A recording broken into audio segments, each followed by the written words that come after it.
Bom.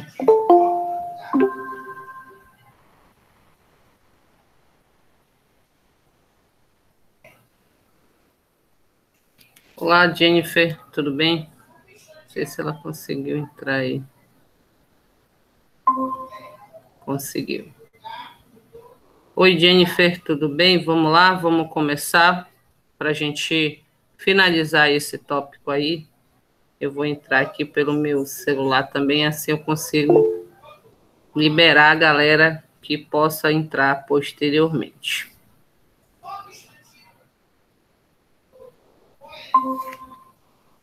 Vamos lá, já está gravando. Então, na nossa última aula, a gente vem trabalhando com a parte de modelos atômicos, certo?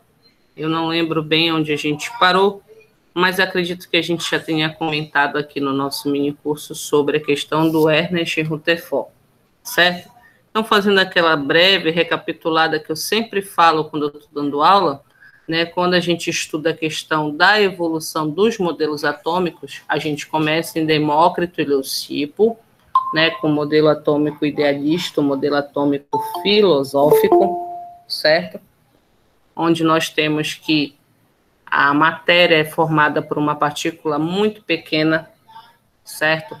Indivisível, chamada de átomo, defendida por eles. Posteriormente a eles vieram John Dalton, né, que defendiam que a matéria sim era formada por átomos, porém que os átomos eram que nem uma bola de bilhar, esférico, maciço, indivisíveis, indestrutíveis, e aí não chegou a comentar nada nesse momento sobre a natureza elétrica da matéria. Posteriormente a ele veio a questão da descoberta do elétron através do experimento dos raios catódicos, né, com o J.J. Thomson, que fez aí já um modelo atômico voltado para a natureza elétrica da matéria. Ele foi o primeiro a descobrir uma partícula menor que o átomo, né? Na época ele não atentou muito para essa questão, porém ele focou mais na questão da descoberta dessa partícula carregada negativamente, que a gente conhece como quem? Como o elétron, beleza? E a partir disso, a ciência vai evoluindo mais um pouquinho, os modelos atômicos também vão sendo ampliados e a gente passa a ter aquela estrutura, né, já de um átomo sendo chamado de pudim de passas, onde o pudim seria o átomo e as passas seriam os elétrons. Tá? Posteriormente a essa descoberta do elétron, também foi descoberta uma partícula de carga positiva chamada de próton, certo? E aí nós vimos toda essa parte aqui da teoria atômica, dos elementos químicos, nas nossas aulas anteriores, beleza? Tem material lá no grupo para vocês, ok? Fizemos alguns exemplos, como você observa que está riscado aqui, e começamos a falar sobre a natureza elétrica da matéria a partir de J.J. Thomson, gente. Então, o modelo atômico de Thomson, ele é conhecido como modelo do pudim de passas, como está aí no slide para a gente. Para ele, o átomo era maciço, só constituído por um fluido com carga positiva, aquela parte gelatinosa do pudim, certo? No qual estariam dispersos, imersos, incrustados as partículas negativas, que a gente chama de elétrons, beleza? Ele conseguiu chegar à conclusão dessa partícula através dos raios catódicos, que é um experimento feito com as ampolas de Crookes, onde injetou um gás e observou aí, né, que acontecia, após a geração do vácuo, a incidência de raios emitidas de um eletrodo até o outro com certo desvio para o eletrodo positivo, caracterizando esses raios com carga negativa. Lembrem que os opostos se atraem quimicamente falando. Posteriormente à descoberta do elétron, foi descoberto os prótons, como eu falei para vocês. É importante salientar, né, gente, que os prótons eles têm a massa muito maior que a do elétron. O elétron ele apresenta uma massa muito pequena, desprezível, certo? E o próton tem carga positiva. Tá ok? Durante o experimento de Rutherford, nós tivemos a incidência de quê? De um material radioativo emissor de partícula alfa, emitindo essas partículas em como é que eu posso dizer, em frente a uma fina lâmina de ouro, onde a gente pôde observar nesse momento que a maioria das partículas alfa, elas atravessavam a lâmina, uma pequena parte dessas partículas, elas atravessavam a lâmina também, porém elas sofriam um pequeno desvio, e uma outra parte não chegava a atravessar a lâmina de ouro. Então, a partir desse momento, desse experimento, o Rutherford concluiu que o átomo era divisível em duas partes e que esse átomo tinha uma parte muito pequena, positiva, chamada de núcleo, e uma muito grande, composta de um imenso vazio, chamada de quem? De eletrosfera. Como o elétron já tinha sido descoberto por Thomson, ele afirmou que os elétrons estavam nessa região, porém não fez um estudo tão detalhado para essa questão da eletrosfera. Os estudos de Rutherford são mais voltados para o núcleo do átomo, tá? Ressaltando e reforçando que essa partícula alfa é uma partícula radioativa carregada positivamente, tá? Então, aqui nós temos basicamente, gente, a movimentação, tá, do feixe de partículas alfa, como ela ocorre dentro do núcleo do átomo. É importante você ter essa imagem em mente, certo? E você também salientar que a função do nêutron dentro do núcleo é evitar que os prótons, que são as partículas carregadas positivamente, colidam entre si e destruam o próprio átomo. Esse modelo, gente, de Ernest Rutherford foi um marco dentro da ciência. Ele quebra a teoria da indivisibilidade. A partir dele, no caso, aqui está aparecendo sim, Raíssa, fixa lá na tela. Tá? Aqui, no caso, gente, com o modelo de Rutherford, a gente passa a ter um átomo divisível em núcleo e eletrosfera, e dentro dessas regiões que são menores ainda que o átomo, eu tenho partículas subatômicas, certo? Que são menores ainda do que o átomo, como próton, nêutron e elétron. Beleza? Esse modelo atômico de Ernest Rutherford, ele ficou conhecido como modelo atômico do planetário ou modelo atômico do sistema solar, certo?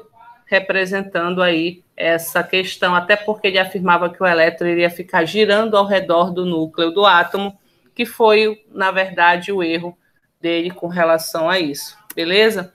Quando foram descoberto o nêutron foi descoberto por Chadwick em 1932, certo?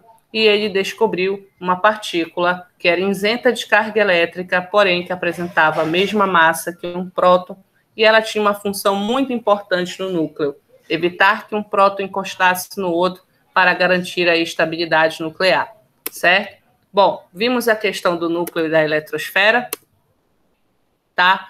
E aí a gente começa a caracterizar os elementos químicos, tá? Vou passar aqui mais adiante para que a gente possa otimizar mais o nosso tempo. É importante também, pessoal, ter em mente as características das partículas subatômicas, que são essas três que vocês estão vendo aí, prótons, nêutrons e elétrons, sendo que, turma, os prótons e os nêutrons, eles estão presentes no núcleo, certo?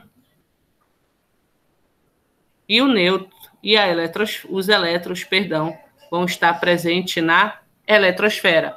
A massa relativa do próton é 1, do nêutron é 1 e do elétron é 1 sobre 1836. Isso significa que o elétron tem uma massa muito inferior à do próton e do nêutron.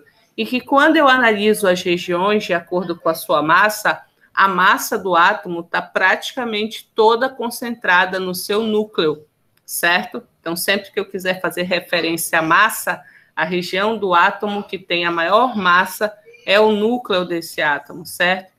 Aí você tem aqui a carga relativa, que é do próton, sendo positiva, do nêutron isenta de carga elétrica e do elétron com uma carga negativa. Próton mais 1, elétron menos 1, certo? Sempre assim, são valores fixos, valores que não vão mudar, tá bom? A partir daí, gente, é importante a gente salientar o seguinte: o que vai caracterizar um elemento químico é sempre a quantidade de partículas positivas que vai existir no núcleo de um átomo, que a gente chama isso também de carga nuclear.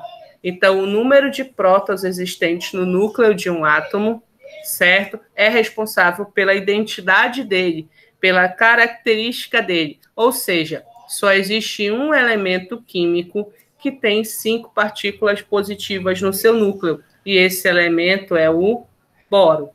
Ah, também existe outro elemento com 5 prótons que não seja o boro? Não, porque o próton sempre vai ser responsável pela caracterização do elemento químico.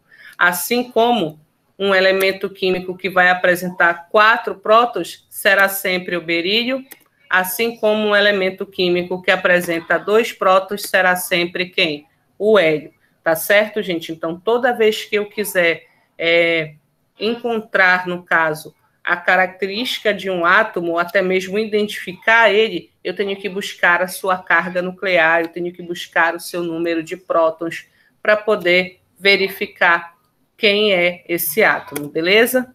Bom, o número de prótons de um átomo são responsáveis pela identificação do elemento químico e também podem ser chamados, tá, de números atômicos. No caso, número atômico representado pela letra Z de Dragon Ball Z. Beleza? Como tá aqui. Ok. Então, vou até apagar. Pronto. E aqui já tá aqui. Certo? Z é igual a P. Ou seja, gente, isso aqui é fixo, ó. O número atômico sempre será igual ao número de prótons. Sempre, sempre. Isso nunca vai mudar, tá certo? Agora, o que pode mudar, Tami, é a quantidade de elétrons. O que tu está querendo dizer com isso? Nós sabemos que o elétron apresenta carga oposta ao próton, certo? O próton é positivo, o elétron será negativo. E vocês sabem, né, gente? Quando eu tenho positivo, positivo, positivo, negativo, negativo, negativo, eu tenho o número de prótons igual ao número de elétrons. Quando eu vou, no caso, contabilizar essas partículas, tchosque, tchosque, tchosque, tchosque, tchosque, tchosque. O que acontece, gente? Carga positiva anula negativa, positiva anula negativa, positiva anula negativa. Então, a carga nuclear vai ser 0. Isso significa o quê? Que existem elementos químicos, tá, gente? Que são eletricamente o quê? Neutros, e existem elementos químicos que não são eletricamente neutros. Para que um elemento químico seja eletricamente neutro, ele precisa ter o número de prótons igual ao número de elétrons. Então, quando a gente analisa aqui, por exemplo, a gente consegue observar isso, ó. Aqui o próton é o vermelho. Então, olha a vermelha quanta tem aqui. Deixa eu colocar uma outra cor aqui pra gente. Ó, 1, 2, 3, 4, 5. Vamos ver o verde, que é o elétron. 1, 2, 3, 4, 5. Então, eu tenho 5 prótons aqui. E eu tenho 5 elétrons aqui, certo? Ou seja, esse átomo é eletricamente neutro. Aqui, ó,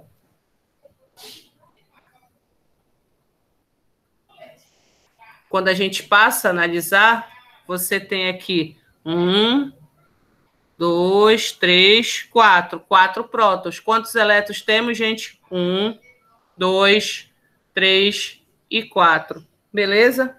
Então, você tem aí 4 prótons, 4 elétrons.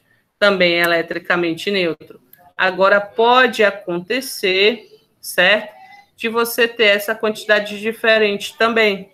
E quando eles são diferentes, você vai ter o que a gente chama de íons, certo? Ok?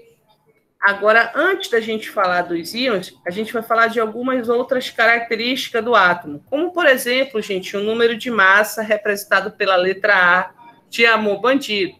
O número de massa, gente, ele é uma soma. É uma somatória entre o número atômico Z e o número de nêutrons N do átomo. Como Z, gente, é igual a P, eu posso trocar aí, no caso do Z, por P tranquilamente, porque o número atômico sempre vai ser igual ao número de prótons. Então, se eu quisesse, nesse exemplo, calcular o número de massa desse átomo, eu pegaria os 4 prótons que tem no núcleo, mais os 5 nêutrons que tem no núcleo, totalizando 9 como número de massa. Deu para entender até aí? Então, o número de massa ele vai ser uma soma entre prótons e nêutrons. Beleza? E aí, gente, eu tenho esse exemplo que nós já até fizemos, onde a questão fala que ela tem um sistema que está neutro, certo? E nesse sistema que está neutro, ela me dá os elétrons, que são as partículas carregadas negativamente, e me dá os nêutrons, que são as partículas que são isentas de carga elétrica. Mas ela está me pedindo o número de massa. O que eu tenho que lembrar? Que o número de massa é uma soma entre o próton, que é o número atômico, e o nêutron, beleza? Nesse caso, a questão não está, tá, gente, me fornecendo o número de prótons diretamente falando, mas ela está dizendo que o átomo que nós temos, ele é neutro. Então, o número atômico, que é igual ao número de prótons, também vai ser igual ao número de elétrons, que é o que ela deu aqui para a gente, certo? Por isso que aqui no lugar do Z e do P, ele colocou o 15, tá certo? O nêutron ele já deu normalmente, então a somatória vai ser próton mais nêutron. Consequentemente, né, gente, o número de massa vai ser 31. Beleza? Tudo bem? Ainda estão por aí, meus guerreirinhos? Beleza.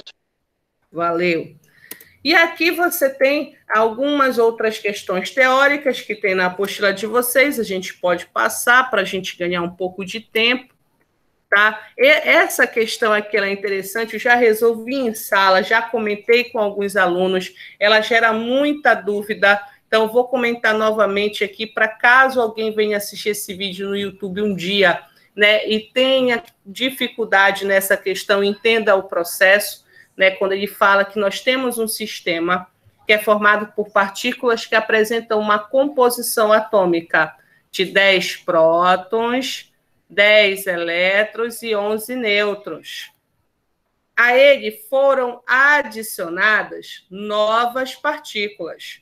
O sistema resultante será quimicamente puro. Esse é o segredo da questão. O sistema resultante será quimicamente puro se as partículas adicionadas apresentarem a seguinte composição. Então, quando ele fala que o sistema tem que ser quimicamente puro, o que ele tem que... O que ele está querendo dizer com isso? Que o número de prótons não muda.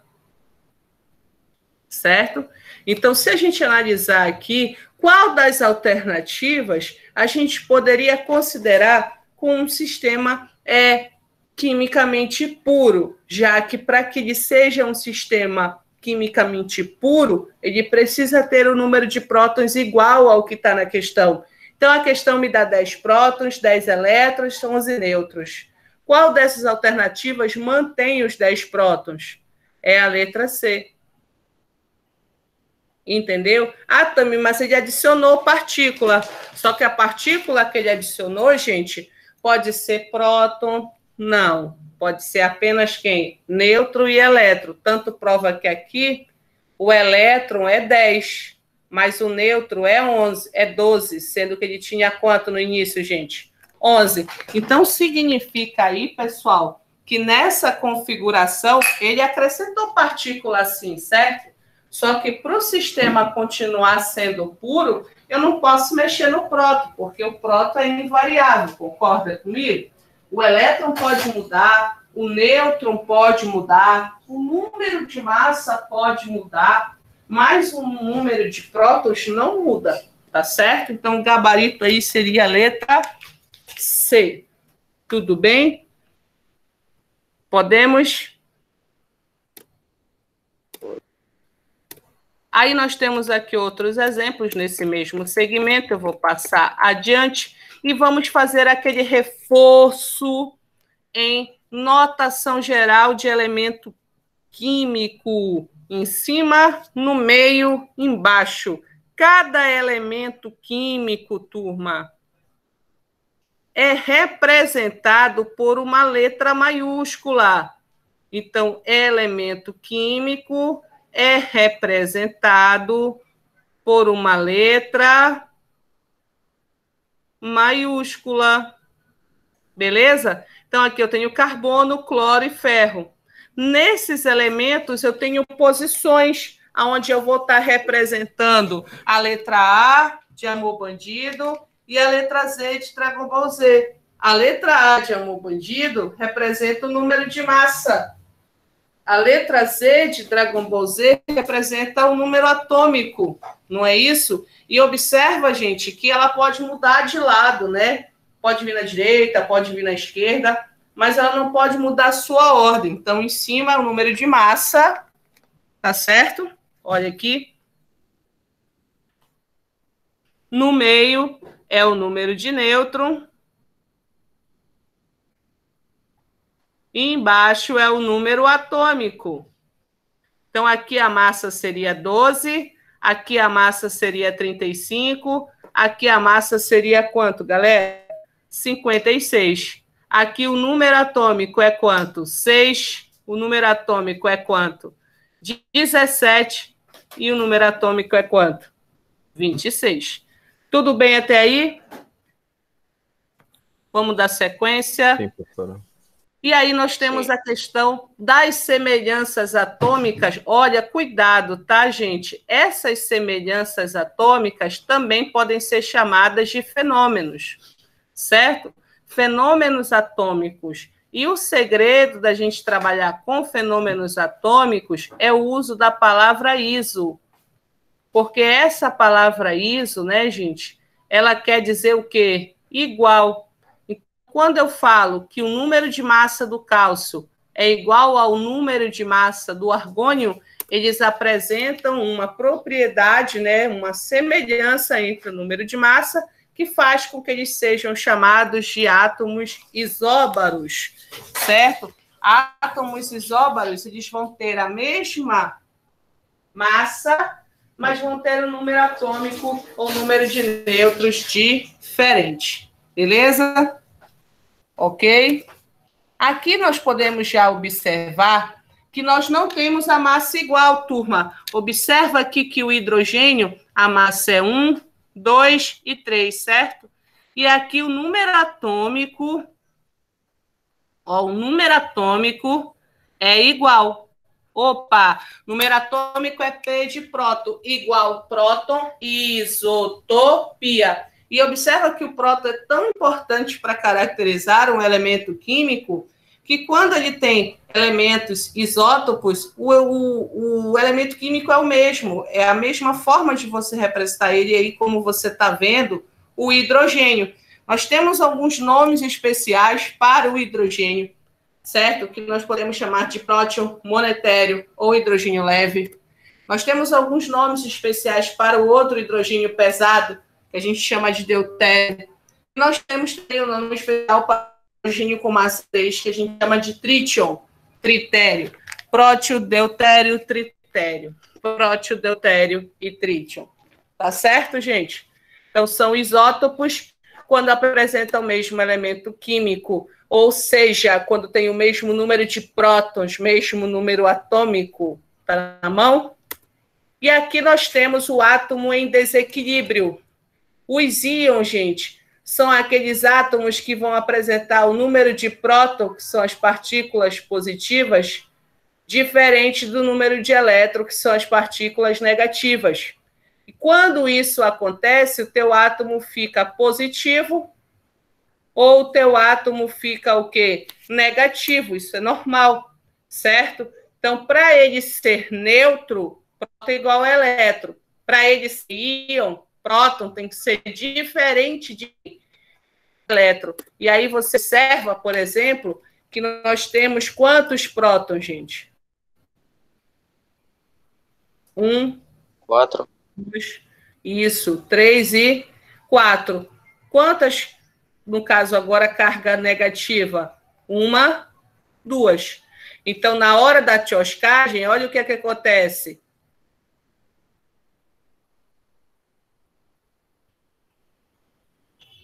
Sobram duas cargas o quê? Positiva. Toda vez que o elemento químico ele vai perder elétrons, chama de cátion. E nesse caso, como foram dois que foram perdidos, eu vou chamar de cátion bivalente. Certo?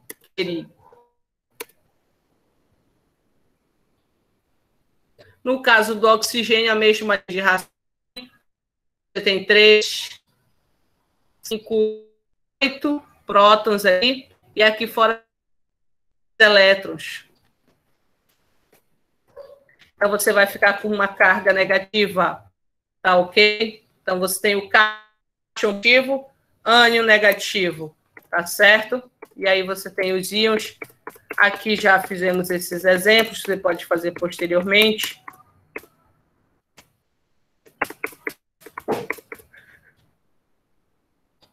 Agora, eu queria que vocês estão aqui comigo, dêem uma olhada e me façam qual é o gabarito dessa questão, por favor.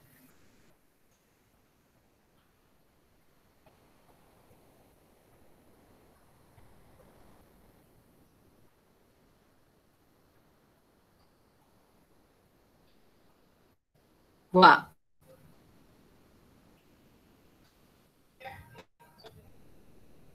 Deem uma olhada aí. Estou acompanhando vocês pelo celular. 2 minutinhos para a gente resolver.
Estou testando aqui. Estão me ouvindo? Estão me ouvindo aí, Pedro?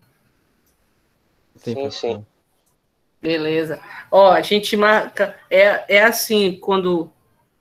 Por isso que... Mas eu vou manter o grupo, mas hoje deu pouco aluno no domingo. Cara, quem quer estudar não tem que ter escolha, não. É todo dia, toda hora que der, né? Quando eu estudava toda hora. Aí, tipo, tem 2 alunos aqui, 2, 3 alunos. É dose, né? Dia de semana dá mais gente, só que fica mais complicado para mim dia de semana, por causa da demanda do trabalho, né? Aqui não, te tira 1 hora do tempo já que é da nossa produção para... Mas vamos lá. Como ficaria a resposta aí? O elemento químico X tem número atômico 13, número de prótons não sei, elétron não sei, nêutron não sei, número de massa 27. O elemento Y tem número de prótons, que ele dá 16, elétron 16, nêutron 17, massa não sei. A letra B? Mas como tu trocou assim? A letra B. Botei, aí tem que dizer que eu vou mandar um link, né? Tem que só que reenviar o link, eles mandam pro teu e-mail, é? Aí, eu vou mandar cancelar e vou pagar. Não é assim. Ok. Não é assim. Tá. E nem reclama, que ele já está estressado lá. Aqui é 13, aqui é 13 e aqui é 14. Essa gravação aqui já era. Aí aqui vai ser 16 e aqui vai ser 33, certo? Então, o A seria 13, o B 13, o C 14 Cadê o D? O D 16 e o E 33. Deu isso aí, Pedro? Yes. Beleza. Então, aqui 13, 13, 14, 16 e 33.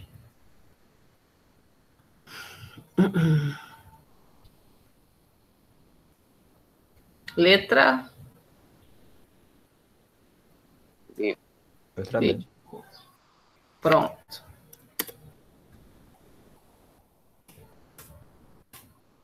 Bom, aí falamos da alotropia. A alotropia é um fenômeno interessante. A gente sempre fala de alotropia e geralmente os alunos não conseguem fixar esse conceito, mas é um conceito bem simples, tá? Porque, assim, o elemento químico, ele vai formar uma substância na natureza, entendeu? Tipo, o hidrogênio forma o gás hidrogênio, o oxigênio forma o gás oxigênio, o sódio forma o sódio metálico, entendeu? Então, cada elemento químico, que obviamente falando é formado por átomos, vai dar origem a uma determinada substância. Só que existem dentro da química 4 elementos que têm essa propriedade e acabam formando mais de uma, que é, no caso, a alotropia. Então, a alotropia ela vai acontecer com 4 elementos químicos, certo?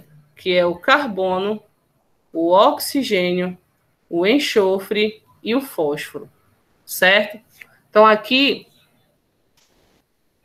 você tem o seguinte: o oxigênio, por exemplo, é um elemento que forma 2 substâncias diferentes, o gás oxigênio e o gás ozônio. E qual é a diferença estrutural deles? A quantidade de átomos, entendeu? Aqui são 2, ó, e aqui são 3. Pode acontecer alotropia com diferença de número de átomos? Também pode, mas também pode acontecer alotropia pela diferença da estrutura cristalina, como a gente pode observar aqui o carbono diamante com o carbono que? Grafite. Certo?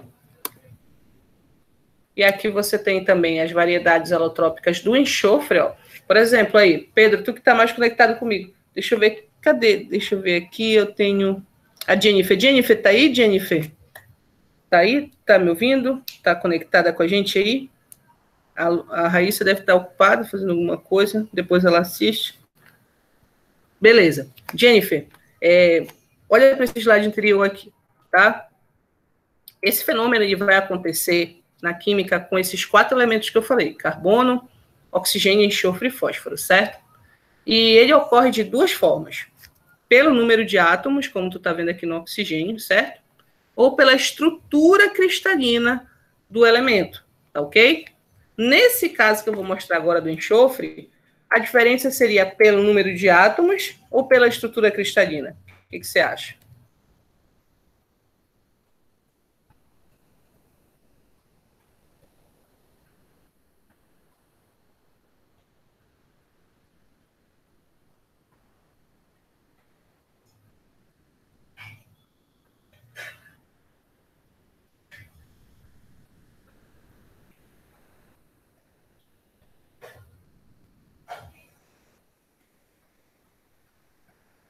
Ela já respondeu, tio.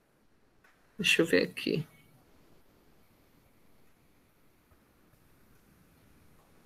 Isso, perfeito, entendeu? Então, isso também pode ser abordado para vocês, tá? A questão do fósforo, ó, o fósforo já é por quantidade, entendeu? Fósforo branco tem 4 átomos de fósforo e o fósforo vermelho já vai ter vários emparelhamentos de fósforo branco, vários átomos de fósforo acoplados, acho que é assim que fala. Beleza? Então, aqui já fizemos isso e tal.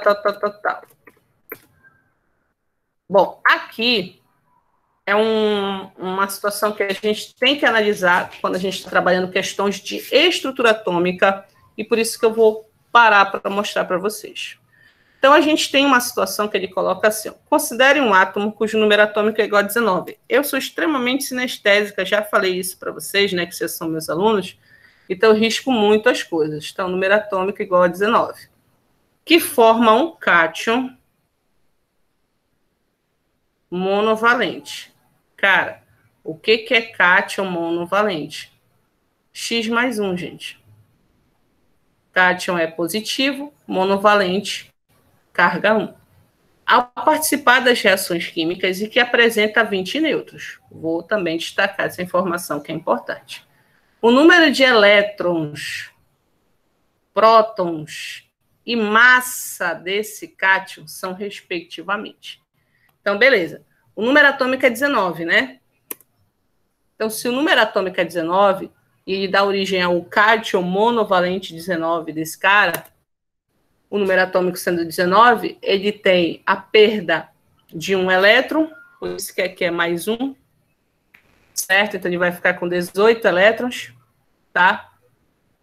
Próton não vai mudar, continua sendo 19, e o número de massa vai ser a soma entre prótons e nêutrons, que vai ser, no caso, 39, certo?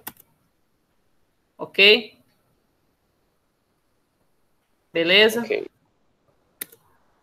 Aqui nós temos uma situação também, onde ele coloca basicamente essa questão de carga nuclear. Ó. Um isótopo de um elemento metálico tem um número de massa 65, ó, vou grifar aqui, ó, e 35 nêutrons no seu núcleo. O cátion derivado desse isótopo tem 28 elétrons. A carga desse cátion vai ser... Aí o cara diz, peraí, como assim, né? Gente, vocês têm que saber trabalhar com o que a questão está te dando. Se ela te deu número de massa, anota, pô. Ela te deu número atômico ou número de nêutrons, anota. Então, olha, massa é 65, nêutro é 35. Se você tem massa e nêutro, você pode achar o número atômico. E aí ele fala que esse elemento, com uma carga que tem aí uma quantidade de elétrons igual a 28. Bom, aí olha só, como eu falei para você, se você tem número de massa e número de nêutron, você pode achar o número o quê? Atômico, certo? E aí, o número atômico, olha lá, deu quanto? 30. Quer dizer que esse átomo, quando é eletricamente neutro, ele tem o número atômico 30, ele tem o número de prótons 30, e ele tem o número de elétrons igual a 30, quando ele for neutro, que é essa situação aqui. Só que ele não tem 30 elétrons, ele tem 28. Significa que aconteceu o quê, o que aqui, gente? Significa que ele perdeu quantos elétrons? 2. E se ele perdeu 2 elétrons, a carga é quanto? Mais 2. Certo? Letra E.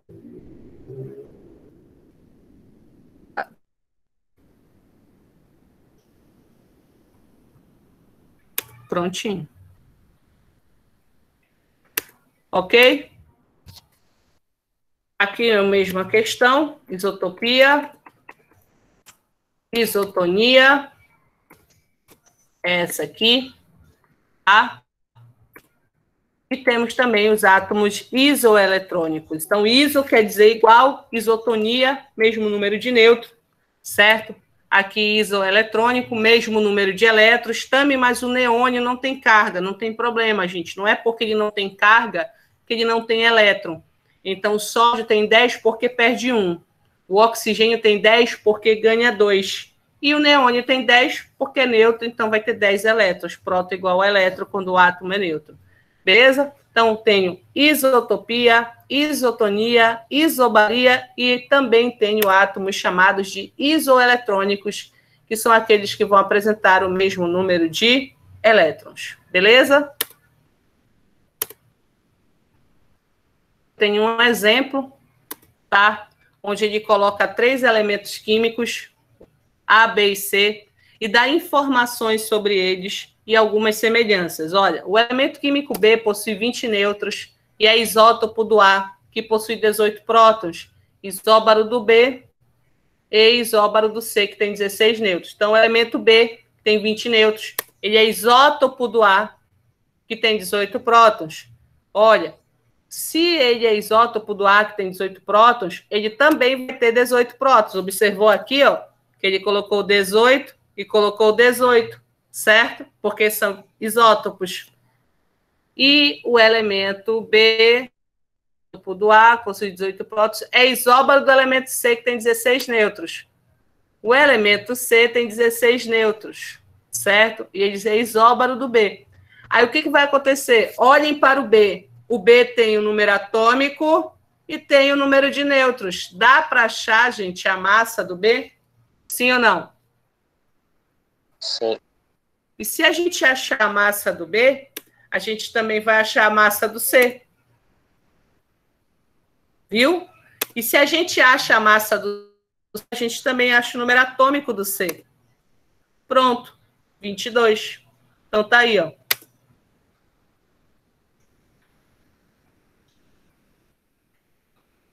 Ok?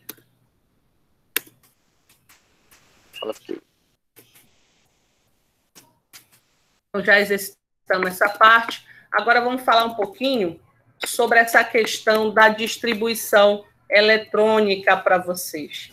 Tá beleza? Eu vou falar aqui um pouco sobre o modelo atômico de Ernest Rutherford. Não, vou falar sobre Niels Bohr. O que o Rutherford dizia? O Rutherford dizia que o número de elétrons, ou melhor, que os elétrons iriam ficar girando aleatoriamente ali ao redor do núcleo, né? Aí Max Planck e a física moderna começaram a questionar isso, porque o elétron ele tem um conteúdo de energia, e vai chegar um momento que essa energia ela vai parar, ela vai cessar, né? E aí o que vai acontecer com esse elétron? Ele vai se colidir com o núcleo, destruir o átomo? Não, não era isso que acontecia. Então, o seu aluno, Niels Bohr, fazendo um estudo mais direcionado nisso, observou que dentro dessa imensa região vazia chamada de eletrosfera, tinham finas camadas, como se fossem linhas dentro dela. E para essas linhas, ele chamou de níveis ou camadas de energia, ou até mesmo de orbital. Então, ele entendia que essa última, ou melhor, que essa eletrosfera era formada por níveis de energia, tá? Que ele também chamava de camadas de energia, e que eram nesses níveis que os elétrons se comportavam, se preservavam.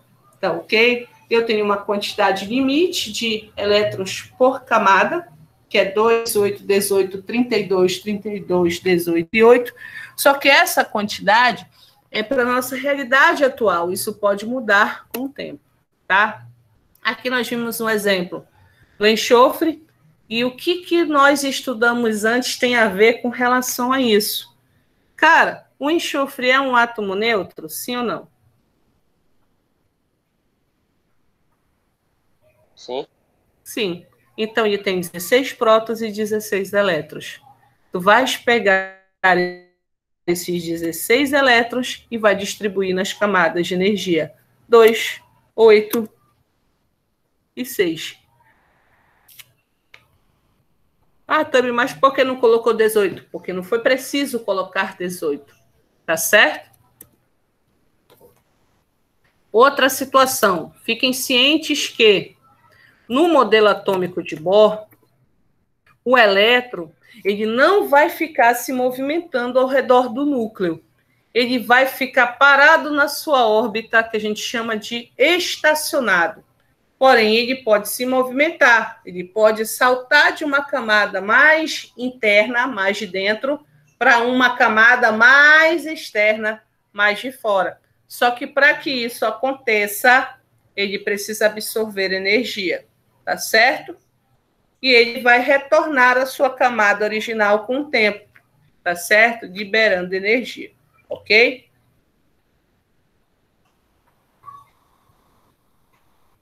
Então, ver esse exercício aqui, lembrei dessa observação para vocês. Bom, e com relação à questão dos subníveis de energia? Nós já conhecemos os níveis e aí veio, né, os subníveis.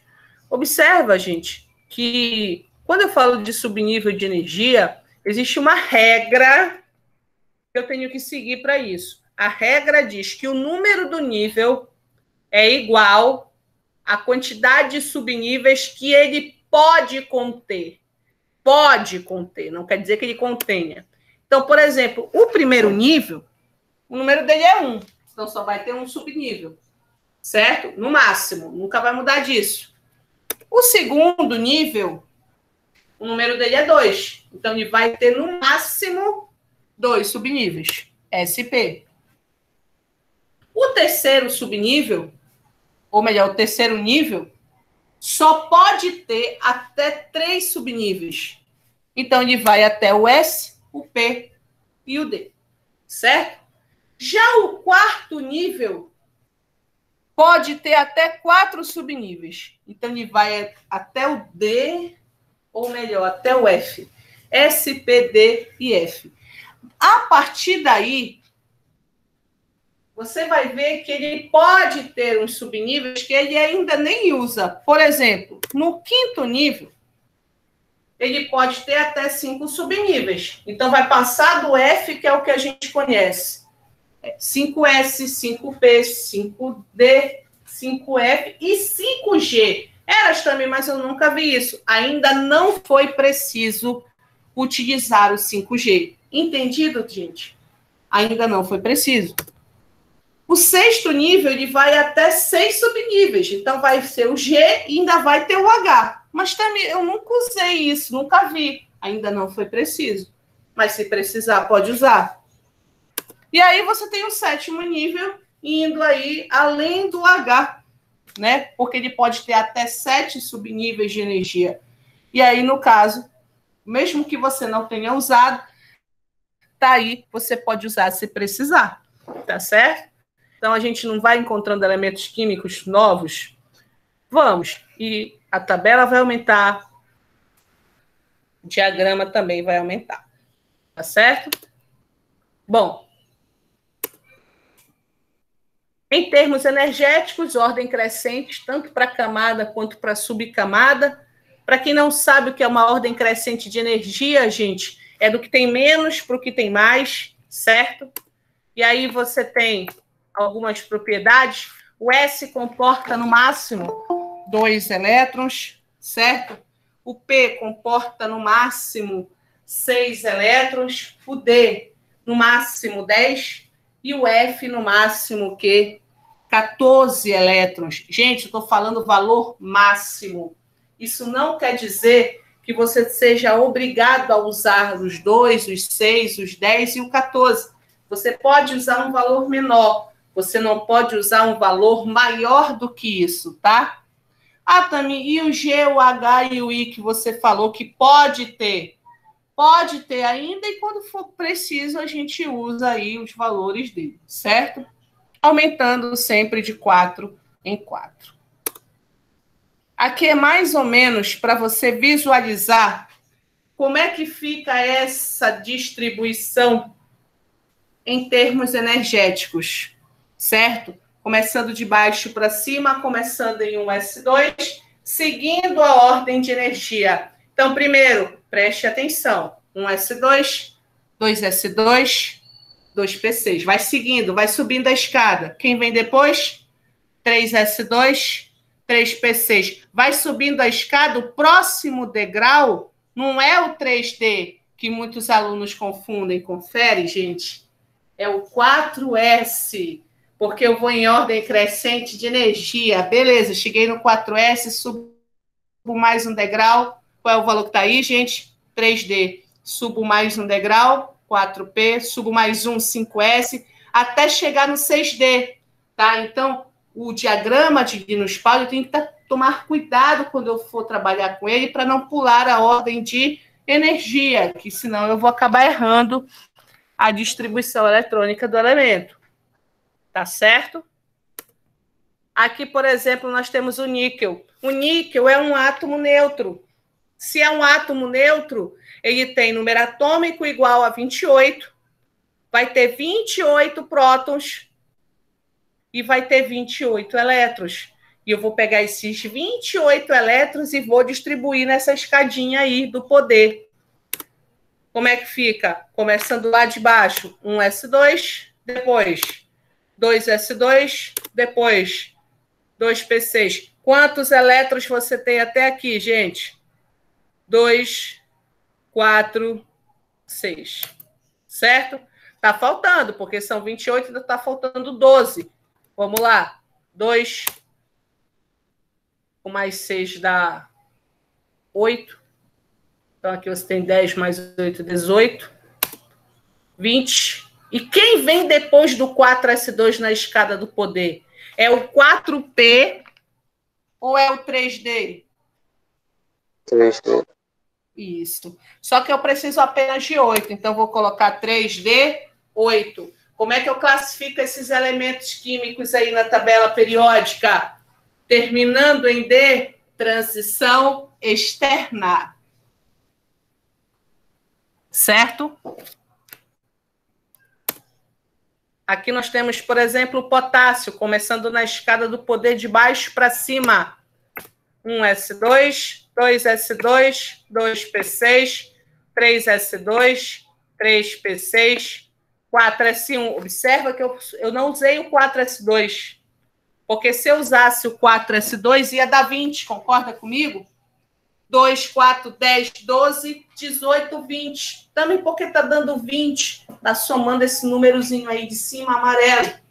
Ah, mas é 19. Exatamente, porque eu não usei o 4S2, senão ia passar o que eu estou precisando. Certo, galera?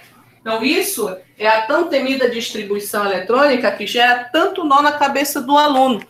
Muitos alunos não entendem por que o 4S vem na frente do 3D. Por que o 5S vem na frente do 4D? É por causa da energia. Certo? E aí nós temos o diagrama de Dinos-Pauli, já organizado para a gente. Você segue a seta, tá? Que segue o padrão da escada do poder, ok? E eu já ensinei os meus alunos a montarem esse diagrama de Dinos-Pauli, usando aquele macete do 7S, 6P, 4D e 2F, certo? Assim você, no caso, sempre vai conseguir montar o diagrama de Dinos-Pauli direitinho, colocando as setas na ordem correta, tá? Senão acaba errando a distribuição. Aqui eu tenho mais um exemplo, aqui ele vai ajustando na escada do poder.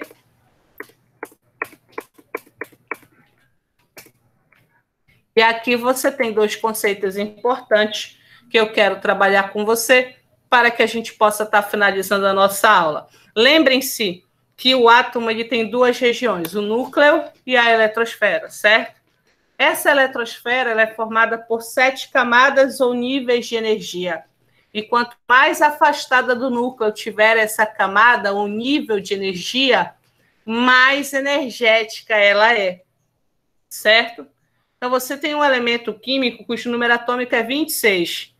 A distribuição eletrônica dele começa lá em 1s2, termina em 3d6, certo? Ordem crescente de energia, do que tem menos para o que tem mais, certo? Só que imagina que eu pedisse para você organizar isso em ordem geométrica. Ordem geométrica,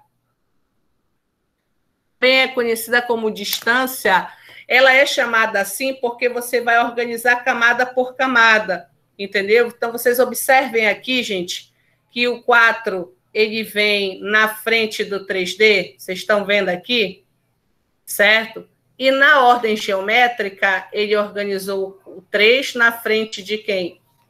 Do 4, certo? Porque o 3 está na mesma camada do 3P e do 3S.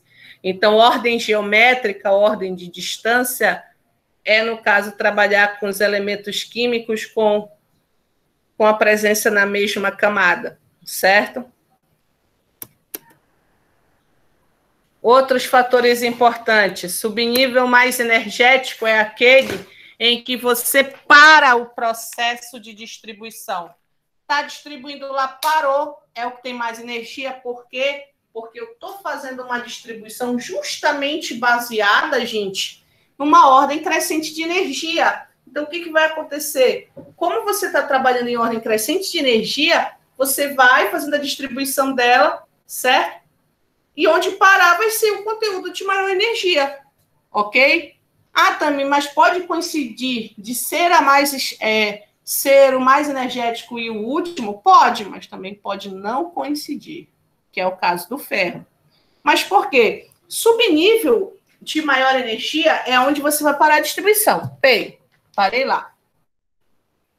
Subnível mais externo, ou última camada, ou camada de valência, é a mais afastada do núcleo. Então, mesmo que o 3D venha depois do 4S, gente, para ele ter passado pelo 4S é porque ele tem no mínimo quantas camadas?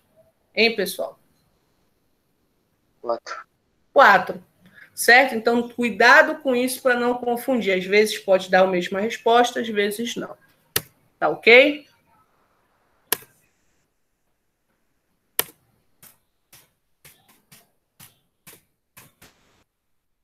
Prontinho aqui. Aqui eu quero que vocês deem uma analisada para mim, para me dizer qual é o gabarito, viu? Jenny, viu, Pedro? Pedro acho que já fez essa questão, mas dá uma olhadinha aí e diz para mim qual é o número de camadas do átomo total e o número de elétrons que está no subnível mais energético. Por favor, e já já a gente encerra.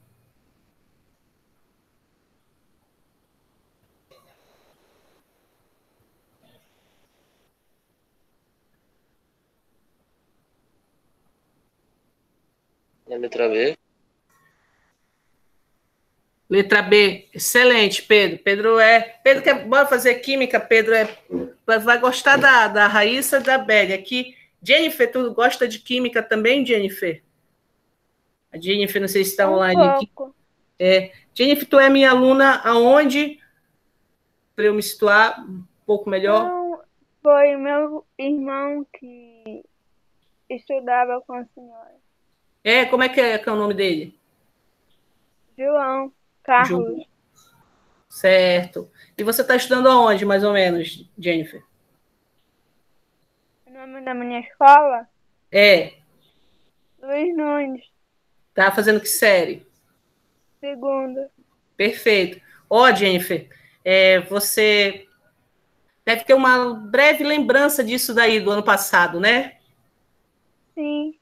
E é bom para você reforçar a base de conhecimento. Aqui eu tenho o Pedro, é uma máquina em química. A Raíssa também, viu, Pedro? Ela deve estar ocupada, mas depois ela vai assistir a gravação da aula. A Belle também. A Belle também é uma ótima aluna nossa, só que a Belle já está no segundo, a Jennifer no segundo, e eu acho que a Raíssa também. Então, o que vocês estão construindo é algo muito sólido, entende? Então, toda doação que você faz agora, ela vai amenizar um ano da tua vida depois, entendeu? Às vezes a gente se sacrifica um pouco agora, mas lá na frente a gente colhe, entendeu? Então, parabéns aí por vocês estarem conosco e vocês podem assistir essas aulas quantas vezes vocês quiserem. O conteúdo que está sendo dado aqui é um conteúdo de primeira, um conteúdo prime. Qualquer questão desse assunto você consegue fazer. A gente não pode doar tanto assim, né? Até porque eu queria que mais alunos pudessem participar, mas não tem problema. Independente do tamanho da plateia, eu sempre estou disposta a dar o meu melhor show, né? E o que vocês estão construindo em termos de conhecimento de química é muito bom. Quando vocês tiverem dúvidas, pode me perguntar a questão assim da escola, né? O Pedrinho é meu aluno também, viu, Pedro? Não conseguiu fazer, manda aqui para a gente. Quanto mais exercício vocês fizerem, melhor vai ser. Então, quando ele fala Tami, é a letra B. Por que ele já fala com segurança? Cara, ele já viu isso várias vezes. Esse número da frente, né, representa a camada. Então, esse elemento químico, que é o ítrio, ele é um elemento que tem um total de quantas camadas? 5 camadas. Se ele tem um total de 5 camadas, a última é a quinta. Faz todo sentido, não faz? Né? Então, já sairia aqui a letra A, já sairia a letra C, já sairia a letra E. Ou seja, ou tu acerta ou tu erra. Só que a outra pergunta é o número de elétrons mais energético. Opa, lembra que eu falei de energia? Onde eu parar a distribuição eletrônica é onde eu vou ter o meu maior conteúdo de energia. Então, aqui, número 1. Certo? Pronto, gabarito, letra B. Tá ok? Prontinho. E sempre é assim, Tami? Sempre é assim. A camada mais externa, a gente também pode chamar de camada de valência. Tá?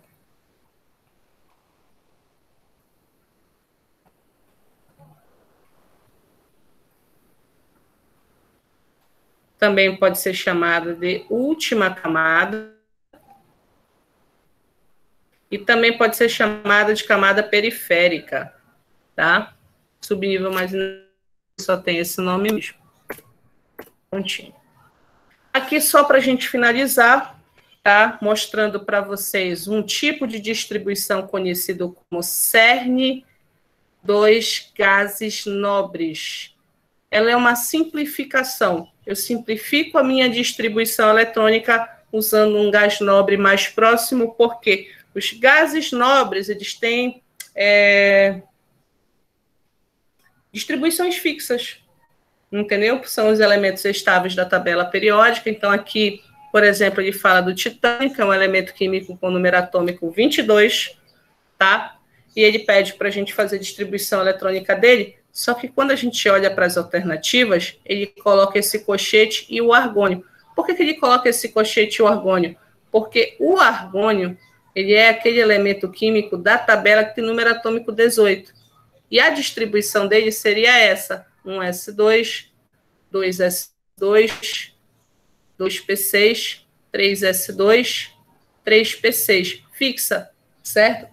Então, quando eu coloco o argônio entre cochete, eu estou tirando tudo isso daqui, ó. Estou simplificando tudo isso daqui para não aparecer na linha, entendeu? É apenas isso, uma simplificação, tá? Ok? Ok.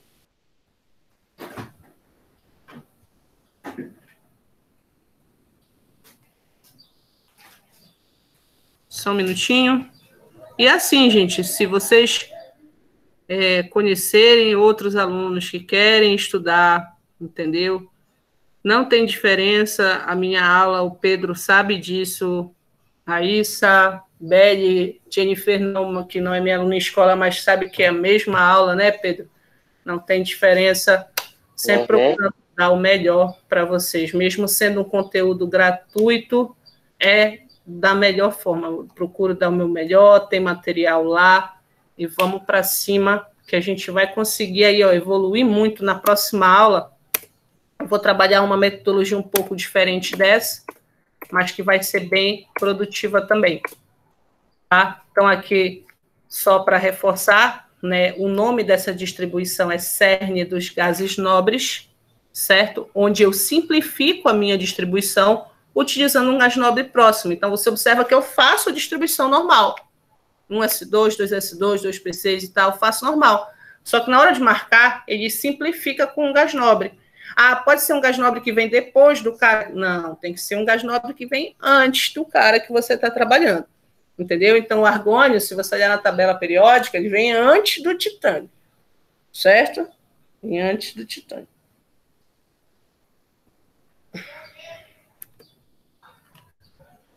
Continuando aqui. Tá? Outra coisa aqui importante, tá? Essa eu vou até mostrar para vocês, para a gente finalizar. Essa forma de exercício aqui. Você tem aqui o avesso. O que é isso, Tami? Ele já está te dando a distribuição, certo? E está te pedindo o número atômico. O que a gente vem fazendo até agora ele te dá o número atômico, não é isso? E a gente faz a distribuição. Agora está te dando o contrário. Pode acontecer isso? Claro que pode. E como é que eu faço para resolver? Simples. Se você tem uma distribuição eletrônica e você quer o número atômico, você soma o número de elétrons. Mas lá na frente a gente vai ter que atentar para aquela questão dos cátions e dos ânions, né? Porém, aí o átomo é neutro. E toda vez que ele fala que o átomo está nesse estado fundamental, ele está dizendo que o átomo é neutro. Beleza? E você, meu aluno, já sabe que quando o átomo é neutro, o número atômico é igual ao próton, que também é igual a quem? Ao elétron. Certo? Então, isso aqui não é tudo elétron? Você vai somar esses valores e vai obter aí a resposta que ele está pedindo, no caso, o número atômico. Beleza? Seria 20. Tá ok? Aqui mais um tipo de questão que pode ser abordado para vocês. Ele fala do subnível 4S1 com um elétron é o mais energético. E, gente, preste atenção. Se ele falou que esse 4S1 é o mais energético, é porque a distribuição parou nele. Lembra que eu falei para vocês? Aonde parar a minha distribuição eletrônica é o meu subnível mais energético. Então, aqui vai ser o último. Ou seja, para você verificar se esses itens estão corretos, você faz a distribuição até ele. Então, você vai pegar lá 1S2, 2S2, 2P6, 3S2, até chegar em 4S1. Quando chegar em 4S1, separa. Viu? Aí, por que as afirmações 1 e 2 estão corretas? Primeiro, o número total de elétrons desse átomo é 19? Sim, gente. Vamos somar aqui, ó. 2, 4, 10, 12, 18, 19. Certo? Esse átomo apresenta 4 camadas eletrônicas. O que são camadas eletrônicas, turma? São os níveis de energia. Certo? Pronto. Então, são 4 níveis, 4 camadas. Certo? Tranquilo? E por que a terceira está errada? Bora comparar, olha. Olha aqui a terceira. Por que a terceira está errada?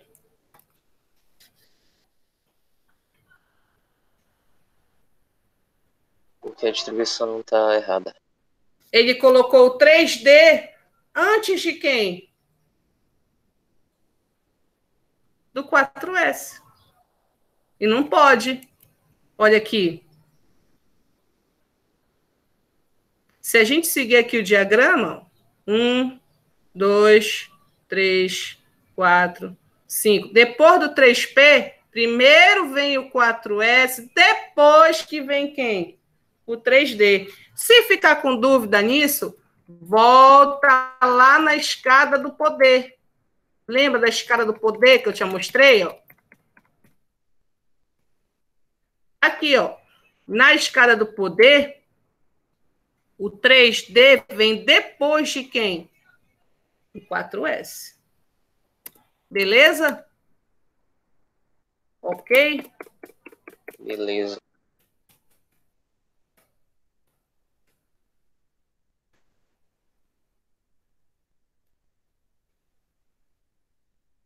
Prontinho.